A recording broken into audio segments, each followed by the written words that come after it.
Hola chicos, muy buenos días. Espero estén teniendo un excelente día. El día de hoy vamos a trabajar nuestra primera clase asincrónica, que consiste en hacer un repaso general de todo lo que hemos visto desde el inicio de nuestro bloque. Entonces, espero puedan tomar nota. De hecho, tenemos que tomar nota y al final voy a explicar cómo es que tienen que subir su evidencia del segundo proceso y producto, que es lo que estamos cerrando el día de hoy con esta clase. Bien, como bien les comentaba, va a ser un repaso general, es decir, vamos a hablar de los números reales. Como pueden ver en este diagrama, tenemos un diagrama de Venn. Esta situación geométrica que ven en la pantalla se llama diagrama de Venn. Tenemos aquí al conjunto de los números reales. Tenemos a los naturales, que es con la letra N. Tenemos a los enteros, que es con la letra Z. Tenemos a los racionales, que es con la letra Q. Y a los reales, que representan a todos. Vamos a ir hablando de cada uno de ellos de manera conforme se va desarrollando la clase. Hablaremos primero de los números naturales. Los números naturales es el conjunto de números con el que inicia el hombre a contabilizar lo que le rodea. Una de las anécdotas históricas más comunes es la que ven aquí, que son los egipcios. Ellos empiezan a contabilizar nudos en las cuerdas y esa es una de las primeras anécdotas del por cuál surgen los naturales, que es un conjunto que nos sirve para contar los objetos a nuestro alrededor, como caballos, vacas, ovejas. Este es el tinte histórico de cómo surgen los números naturales. Se representan, hablando ya de conjuntos, en matemáticas con la letra N. Ejemplos de ellos son los enteros positivos, 1, 2, 3, 4, y los 3 puntos significan que son infinitos. El segundo conjunto del que hablaremos es el conjunto de los números enteros. La imagen hace referencia a que surgen por la necesidad de expresar situaciones como deudas, como ganancias, como temperaturas bajo cero, como profundidades bajo el nivel del mar, distancias negativas, distancias en la recta numérica de manera negativa, es o son las situaciones que llevan al hombre a decir, ya no me sirven, ya no me funcionan los naturales nada más, no nada más me la voy a pasar contando, sino que ahora necesito expresar otro tipo de situaciones, como son las deudas, como son las ganancias, como son las temperaturas bajo cero. La letra con la que vamos a representar este conjunto, chicos, es la letra Z. Aquí tenemos un ejemplo o tenemos ejemplos de este tipo de conjuntos, de este tipo de elementos del conjunto Z.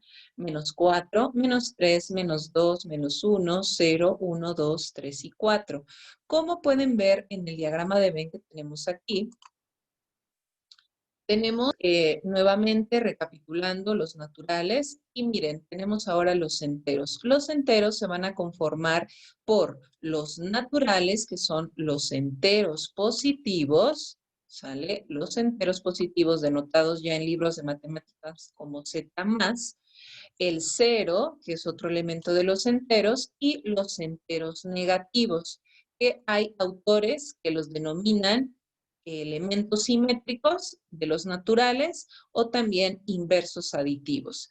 ¿Eso qué significa? Por ejemplo, si tengo acá el 7, que es un natural y que es un entero positivo, su simétrico sería el menos 7, ¿sí? O su inverso aditivo sería menos 7. Entonces, los enteros, ¿sale? Los enteros están conformados o se forman por los naturales, por el cero y por los simétricos de los naturales, ¿sale? Son los elementos que conforman al conjunto de los números enteros. Continuamos con el siguiente conjunto. Después, el humano o el ser humano se da cuenta que contabilizar y expresar cantidades negativas no es suficiente. Vienen situaciones como situaciones a dividir, situaciones en las que el hombre tiene que dividir, tiene que expresar algo en fracción, en una razón. Y entonces, en ese sentido, surgen los números racionales que ustedes conocen como fracciones. Aquí dice que la palabra racional proviene de la palabra razón, que significa parte. Entonces, cuando hablamos de una razón matemática, estoy hablando de una parte de algo, de una fracción, ¿sale? Si hablamos de sinónimos, de cosas que ustedes conocen. Hablando un poquito de historia, las fracciones también son usadas por primera vez por los egipcios, que es una cultura conocida por su alta inteligencia en la ciencia. ¿Qué tipos de racionales tenemos? Bueno, tenemos justamente los racionales, tenemos que son los enteros. ¿Eso qué significa? Que los racionales también forman parte de lo que los racionales tienen diferentes subdivisiones, que son los decimales exactos, los decimales periódicos puros y los decimales periódicos mixtos. Los enteros también son considerados racionales debido a que también se pueden expresar como fracción. ¿Cómo es esto? Bueno, si yo tengo un entero, que son estos, significa que, por ejemplo, el -15, que es un entero negativo, también lo puedo expresar como fracción. Por ejemplo, la más simple sería -15/1, o se me ocurre -30/2, porque si divido -30/2, pues me da un entero. Es por eso que los enteros también se consideran racionales. Los decimales exactos son cantidades fraccionarias que cuando las pasamos a decimal, su decimal es finito, o sea, termina. Punto 25 ya no continúa, punto 123 ya no continúa, 10.5 ya no continúa, son exactos. Los decimales periódicos puros, por su lado, también son fracciones que cuando tú las pasas a decimal, se genera un decimal periódico que se repite de manera infinita. Por ejemplo, aquí tenemos punto 666, aquí tenemos punto 151515, recordando que la manera en la como abreviamos un decimal periódico puro, por ejemplo, ese que se repite el 6, simplemente es colocándole una raya por encima de él para denotar que ese 6 se va a repetir constantemente y de manera indefinida. Y por ejemplo, en el punto 15 nos fijamos qué números son los que se repiten, en este caso es el punto 15, el 15, entonces coloco una rayita encima que denota que es un periódico puro. Y hablando de los periódicos mixtos, se llaman periódicos mixtos porque como pueden ver en el ejemplo, tenemos aquí 1.25777. Aquí se llama periódico mixto porque tenemos una parte que no se repite, que en este caso es el 25, pero tenemos una parte por su lado que se repite, que sería el 7777. Entonces se llama periódico mixto porque tiene una parte que no se repite, que no es periódica, en este caso es el 25, sale de la parte decimal, el punto 25 es la parte que no se repite, es la parte no periódica, mientras que el 7.777 es el que se va a repetir de manera periódica. Por eso se llama mixto, porque tiene una parte periódica y una parte no periódica. Se van a representar con la letra Q, aquí una disculpa, sales con la letra Q, con la letra, con la que vamos a representar a este conjunto de números. Bueno, continuando con el siguiente conjunto, tenemos que ahora el hombre, en específico los pitagóricos, Pitágoras, se da cuenta que los enteros, los naturales y los racionales, que son las fracciones y los decimales, no son suficientes para poder contestar esta pregunta. Dice, los pitagóricos aproximadamente en el 550 a.C. intentaban calcular la diagonal de un cuadrado cuya longitud era de una unidad y descubrieron que dicha longitud no se puede expresar como fracción, por lo cual no es un número racional. Recuerden que fracción y decimal es un racional. A este número lo llamaron número irracional. Entonces, quiero que vean el hecho histórico que llevó al hombre a decir que los naturales, que los enteros, que los racionales ya no eran suficientes, chicos. Y por eso, al preguntarse cuánto medía la diagonal de un cuadrado 1 por 1, ven que es raíz de 2. Y raíz de 2, si nosotros nos vamos a nuestra calculadora, podemos ver que este número tiene características muy específicas, ¿sale? Si tienen a la mano a la calculadora, saquen raíz de 2 y se van a dar cuenta que es un número decimal infinito, pero no periódico. Eso significa que los números, ¿sale? Que los números irracionales tienen ciertas características. ¿Qué características son esas? Bueno, que su parte decimal es infinita, como pueden ver aquí en el ejemplo. Es infinita, nunca vamos a saber cuándo terminan, pero sus decimales no tienen periodo, no se repiten, no hay un patrón de repetición. ¿Qué números o qué ejemplos podemos considerar como los números irracionales? Raíz de 2, raíz de 3, la letra epsilon, que también está en su calculadora, y el número que ustedes conocen como pi, que utilizan para sacar el famoso perímetro y área de un círculo. Son considerados números irracionales. La letra I mayúscula es la letra con la que vamos a denotar a este conjunto de números. Y entonces, chicos, haciendo un acercamiento general de todo lo que hemos visto, pues tenemos en conclusión esta imagen.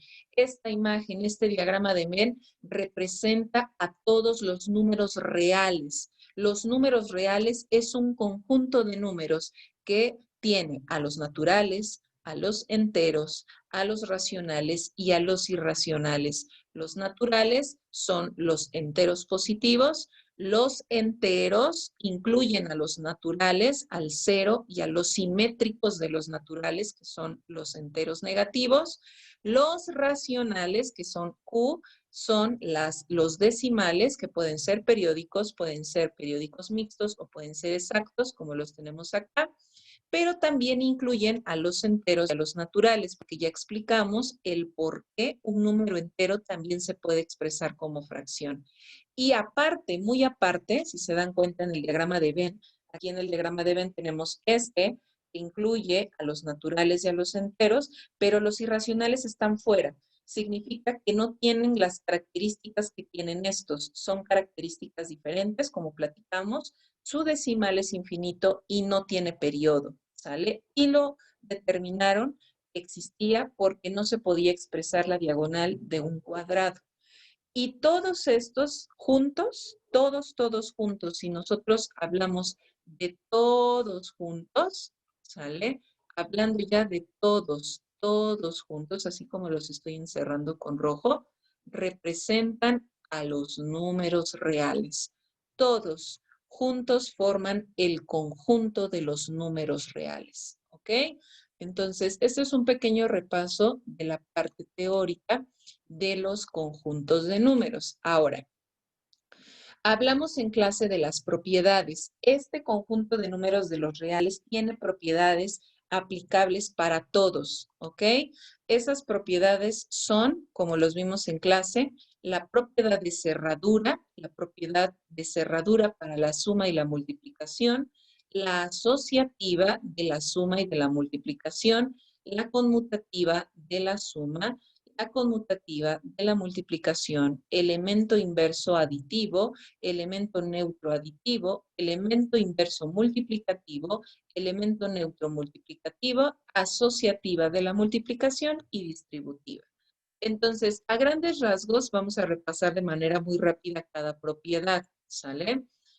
La primera propiedad se llama propiedad de cerradura. Eso significa, según la clase, y vamos a interpretar esta notación que pareciera un poco compleja, pero no lo es, chicos. Aquí me está diciendo que X y Y, que es cualquier número real, eso es lo que significa aquí, X y Y pertenece, este símbolo significa pertenece a los números reales, Eso significa que es cualquier número real. Ustedes ya saben qué son los números reales.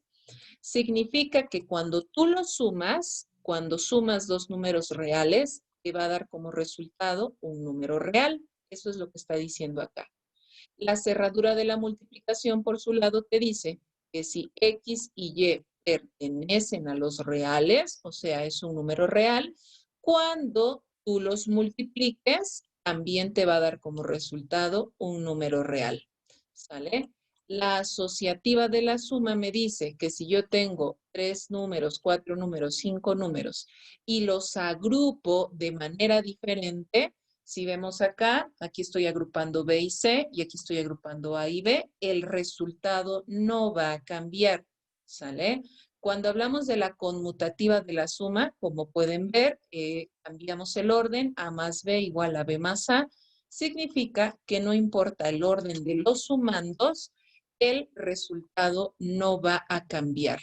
La conmutativa de la multiplicación diría lo mismo. Es lo que ustedes conocen como el orden de los factores. No altera el producto. Si yo cambio el orden de los números, el resultado cuando los multiplique no va a cambiar.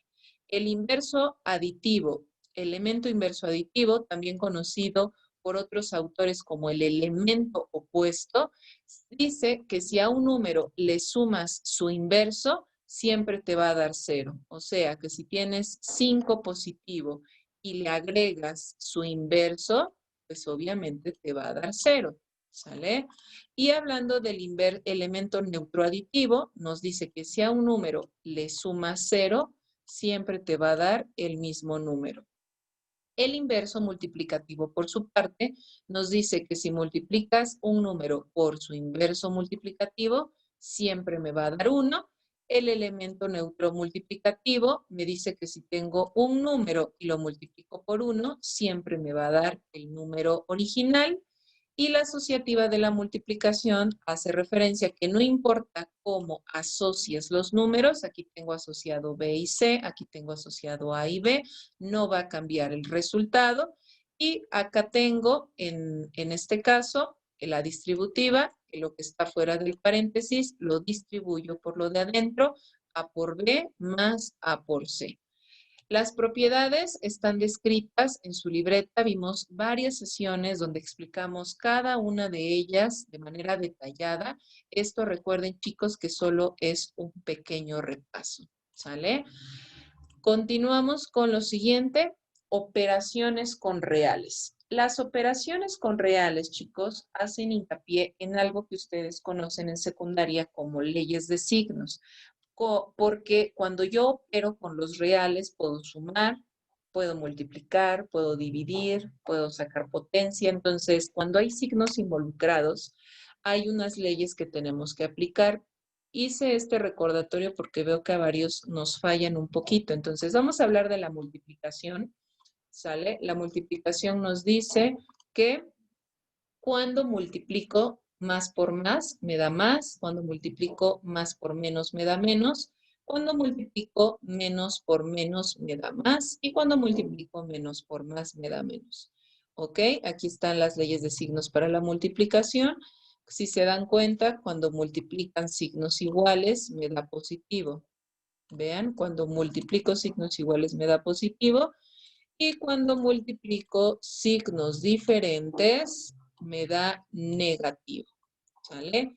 En la división es algo muy similar. Cuando divido positivos, me da positivo. Cuando divido signos diferentes, me da negativo. Cuando divido signos diferentes, me da negativo. Y cuando divido signos iguales, me da positivo. Menos entre menos, más. ¿Qué pasa con la suma y la resta? En esta es donde más nos equivocamos. Aquí lo que tengo que tener presente es lo siguiente. Cuando sumo signos positivos o números con signos iguales, ¿sale? Vamos a dejar el signo de ese número. Si yo tengo acá, por ejemplo, más 6, ¿sale? Más 2, pues obviamente el resultado es más 8, ¿ok? ¿Y qué pasa cuando sumo negativos? Pues es lo mismo, pero fíjese bien, menos 6 más menos 2, ¿vale? Lo sumo, o sea, me da 8 y se queda el signo negativo también, ¿ok? Cuando sumo números con el mismo signo, se mantiene el signo de lo que estoy sumando. Pero cuando sumo signos diferentes, por ejemplo, que tenga más 4, ¿sale? Más menos 9, tengo que restar, ¿sale? Resto y dejo el signo del número más grande, ¿sale? A 9 le quito 4, pero dejo el signo del número más grande, que en este caso es el menos 9, por lo tanto me da menos 5. ¿Ok? Entonces, ahora continuamos.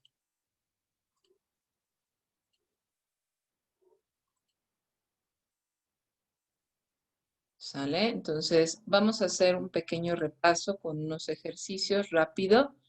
Tenemos lo siguiente. Tenemos, por ejemplo, en clase, podemos hacer este tipo de ejercicios para repasar un poquito. Si, por ejemplo, tenemos menos 4 por menos 3 por menos 1, voy a aplicar leyes de signos, ¿sale? Pido que los hagan ustedes durante la clase. Si tengo menos 2 a la quinta potencia, también hay que realizarlo. Si tengo menos 4 más menos 6 más menos 10, también hay que realizarlo, ¿sale? Vamos a realizar estos ejercicios durante nuestra clase asincrónica recordando leyes de signos. ¿Ok? Yo voy a estar, quiero aclarar chicos, yo voy a estar activa en Zoom en vivo por si tienen alguna duda o alguna pregunta. Ahí pueden ingresar al link de Zoom que voy a dejar para que ustedes puedan ingresar en caso de que tengan alguna pregunta. Esos serían nuestros primeros ejercicios. ¿Sale? Ahora quiero que, o me gustaría que intentaran el siguiente, recordando un poco lo de exponentes negativos. Si yo tengo menos 3 a la menos 3, ¿cómo sería? Si tengo un medio a la 6, ¿cómo sería? ¿Sale? Y si tengo 2 tercios a la menos 2, ¿cómo sería? Todos estos ejercicios vamos a realizarlos. Repito, si tienen alguna duda o pregunta, voy a estar activa en Zoom para podérselas aclarar y poderlos apoyar. ¿Ok? Y por último, ¿sale? Vámonos a recordar sobre todo la parte de las fracciones. Hablamos de los racionales, de la suma y resta de fracciones. Hablamos que cuando tenemos fracciones homogéneas como esta, con el mismo denominador, pues la suma o la resta es simple, ¿sale? Cuando tengo fracciones homogéneas como esta, ¿sale?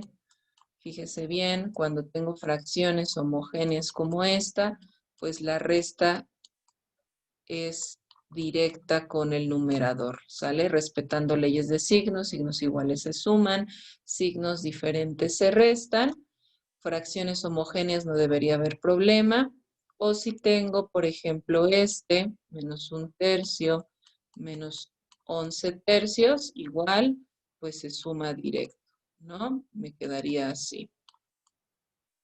Ya, pues si lo divido me da menos 4. Pero ¿qué pasa cuando tengo fracciones heterogéneas? Como por ejemplo esto, ¿sale? Que tuviera yo algo así,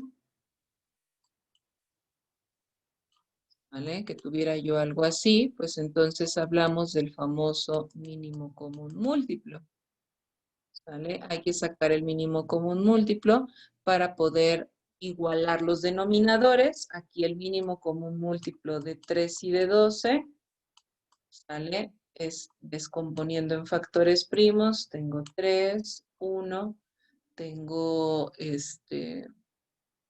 sería 4, luego 2, 1, 2, 2, 1, 1. 3 por 2, 6, 12, que obviamente para quienes tienen la habilidad pueden saber directamente que el 12 es el mínimo común múltiplo, y para poderlo igualar vemos qué número multiplicamos por 11 tercios para que se convierta en doceavos, que sería 4, 4 por 11, 44, 4 por 3, 12, esta se queda igual, y sumamos, nos quedaría 4 más 3, 7 y 4 más 1, 5. Recuerden que el último paso es ver si se puede simplificar. Entonces, chicos, pasando un poquito a lo que tenemos que entregar el día de hoy. Lo que tenemos que entregar el día de hoy es lo siguiente.